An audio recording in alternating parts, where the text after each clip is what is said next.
Deadpool एक crazy professional assassin है जो कि बात बात पर लोगों को बिना सोचे समझे ही मार देता है, और यही कारण था कि एक्समैन भी उसे अपनी टीम में रखना पसंद नहीं करते थे। तो डेडपूल के इस पागलपन को देखते हुए एक्समैन की टीम ने ये फैसला लिया कि वो डेडपूल को एक मेंटल इंस्टीट्यूट में एडमिट करा देंगे।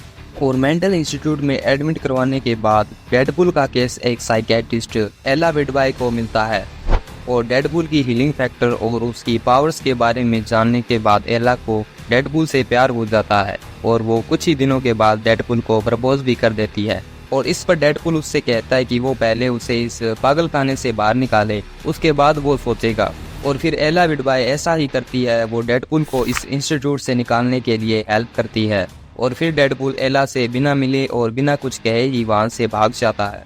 और डेडपूल के बारे में ये बात तो हम सभी जानते हैं कि डेडपूल की हर फाइट में उसकी बॉडी का कोई ना कोई पार्ट तो कट हो ही जाता है, और उसके बाद वो अपने इस पार्ट को रीग्रो कर लेता है और उसका कटा हुआ पार्ट ऐसे ही इधर उधर पड़ा रहता है। तो डेडपूल के साथ ट्रू लव में होने के कारण एला विडवाई जगह जगह जाकर डेडपूल के उन बॉडी पार्ट्स को कलेक्ट करने लगती है, और कलेक्ट करने के बाद वो अपने घर के फ्रीजर में रखने लगती है। और फिर डेडपूल की पूरी बॉडी के पार्ट्स कलेक्ट हो जाते हैं, तो अपने हीलिंग फैक्टर के कारण उसके बॉडी के सभी पार्ट्स आपस में जुड़ जाते हैं, और फिर इस तरह से एला विडवाई क्रिएट करती है एक मॉन्स्टर वर्जन ऑफ डेडपूल। और ये वाला डेडपूल असली वाले डेडपूल से भी ज्यादा खतरनाक और क्रेजी होता है।